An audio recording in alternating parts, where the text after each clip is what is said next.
I'm 62 years old. And if you're a woman in your 20s or 30s right now, I want to tell you something that I wish someone had told me when I was your age. Now, if you grew up with abuse or neglect, if love in your family was mixed up with fear and chaos and loneliness and people always letting you down, the world that you're dating in right now is going to mess with your head. It tells you that you can keep things casual, that sex is just fun, that you should be fine with no labels, no promises, no expectations, no dating even, just hooking up, that you're just unevolved if that leaves you feeling ashamed and sad afterward.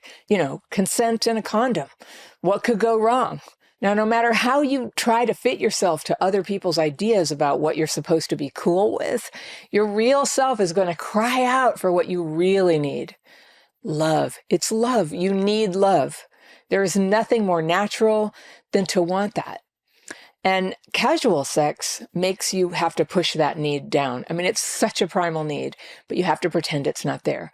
You don't have to do that, You don't have to abandon yourself and loan your beautiful, amazing self out to people who don't care about you, who act one way before sex and then very differently afterward. Do you know what I'm talking about? So you maybe learn to hide your hope that they would call you again.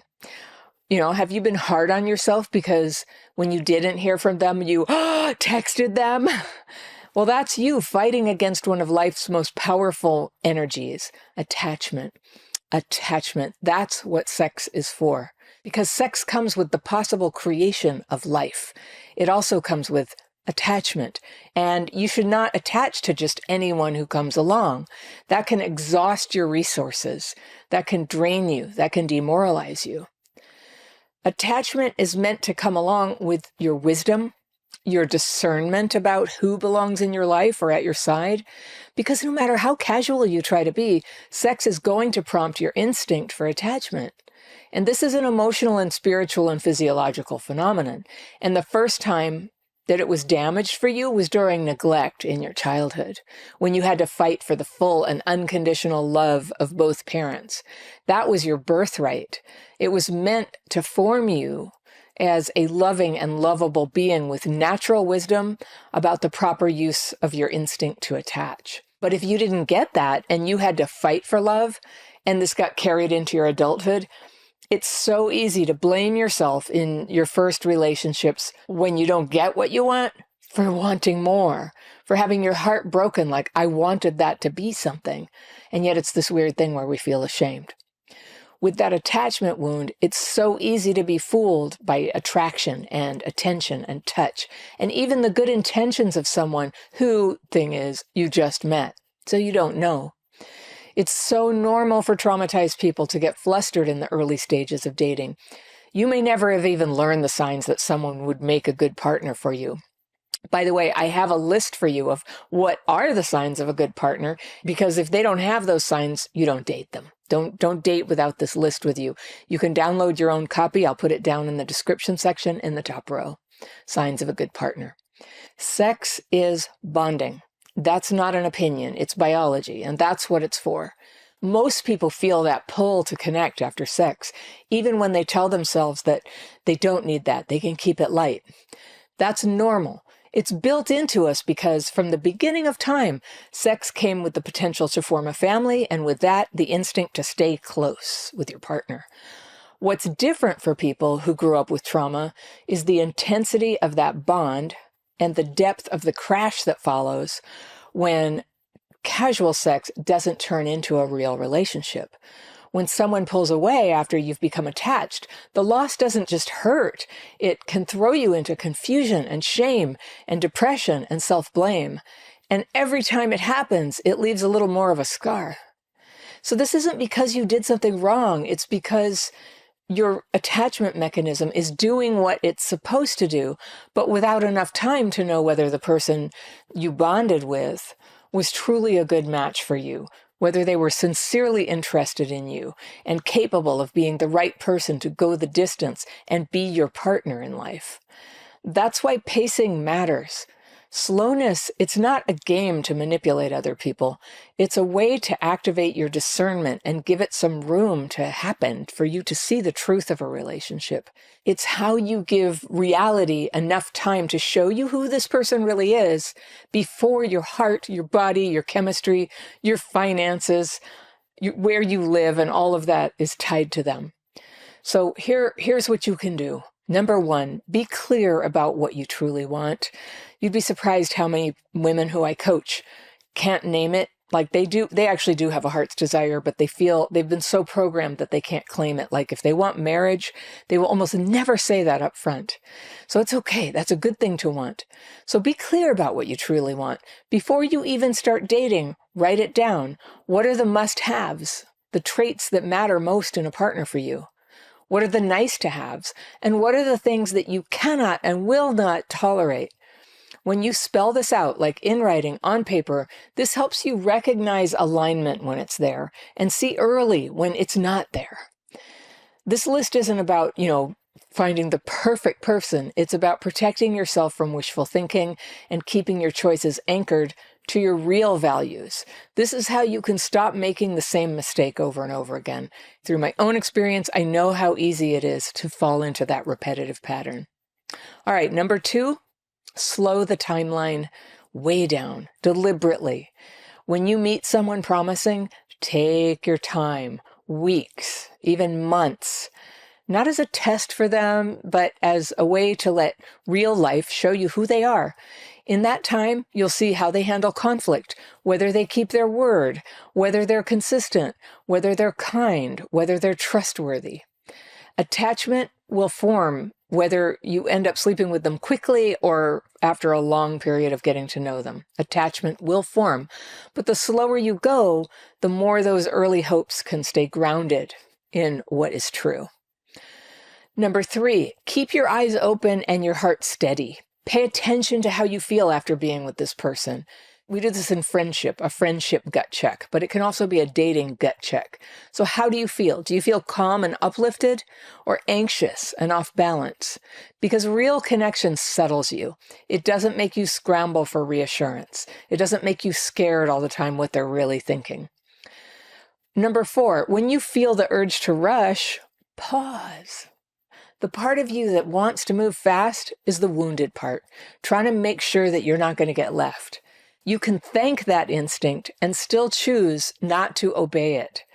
So give yourself time to re-regulate before you act or reach out to try to push the relationship forward. When you can hold steady through that wave, you're already on the path to healing.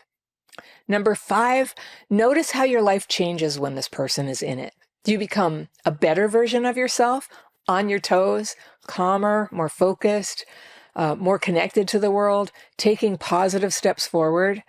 Or are you losing sleep, feeling jealous, distracted, skipping your healthy routines, disappearing from friends, pulling away from meaningful activities?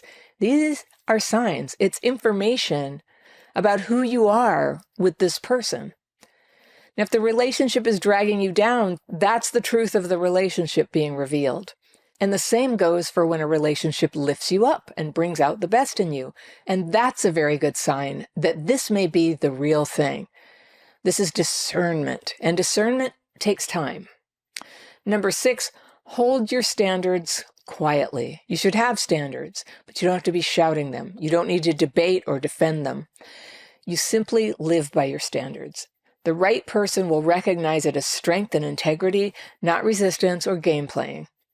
Now, the wrong person will fade away, and that's your discernment in action, helping show you who is not the one.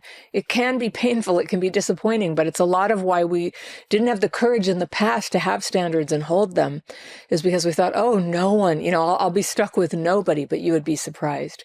In my life, when I finally set my standards, after many hurtful disappointments, I said, I got to do this a new way. And I set my standards and I had a quiet spell in my life. I only ever dated one person after that. And he's my husband now.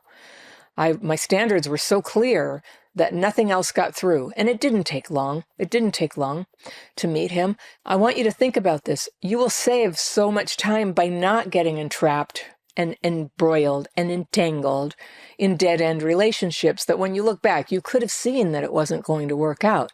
So you get very clear what you're going to need, and then you invest your energy. It doesn't guarantee that it's all going to work out, but it's much more likely to, and when it does, it's much more likely to lead to a fulfilling life together for you. Now, a lot of people ask me, where can they learn all of this? I teach a course. It's an online course full of all these lessons and a lot more about how to overcome trauma-driven patterns in the way that you date and form relationships. It's called Dating and Relationships for People with Childhood PTSD. Very exciting title, very literal, I know. And I'll put a link to that down in the description section in the second row, just under this video. It's a very popular course. So if you had to fight for love as a kid, your nervous system doesn't know how to relax around uncertainty, especially when your capacity to attach and love another person are involved. You want answers. You want reassurance. You want proof now. I totally get it. That's always how I was too. That's what drives fast attachment, though. You have to override that demand for, I gotta know, I have to have this. Because when you rush in like that, what it really is an attempt to calm fear. You're just trying to get that fear to go away because you're so tired of tripping out about it. So it's like, let's just get this settled. Let's just push it all the way and then see if I get dumped. But real love doesn't come from speed. It comes from the truth of your relationship gradually revealed over time. The love, if it's there, it's going to be unmistakable when it shows up. But this is a very different feeling than the first buzz of attraction. Taking things slowly, and by that I mean postponing sex, that's what I mean, allows you to discover the nature of your feelings and the truth of the relationship rather than force it to become something. May you never again lose yourself to someone who shares with you anything less than their total interest and love for you. This is how you give your capacity for attachment the gentleness and space and support that it needs to heal. And instead of tearing you off your path, now falling for somebody carries you toward the solid, real love that you've always needed. You were born to love very deeply, and that's not something to be ashamed of. It's something to protect. Slowness is strength. Boundaries are love expressed through action. When you move slowly, you're not playing games, you're honoring the sacredness of your capacity to attach. It's a very precious thing. Someone is going to find that to be the greatest gift anyone ever gave them one day, that you are available to attach. So if you're in your 20s or 30s, I know the world tells you that being detached and flippant about all this is power or freedom, that love should be easy and optional and no big deal. But real strength is knowing what your heart tells you and what love is for. Take your time. Let people reveal who they are. You just need to be true to yourself and patient enough for real love to find you. And then maybe you'll be 62 years old one day, like me, looking back on all those horrible hardship relationships that you had before. Learn to slow down and let love reveal itself to you and find out at last what it's like to be loved for real. If you like this video, I've got one that you're going to love right here, and I'll see you very soon. You didn't have a chance to make mistakes based on your own choices. It's very difficult to make a satisfying choice or decision, like nothing fits.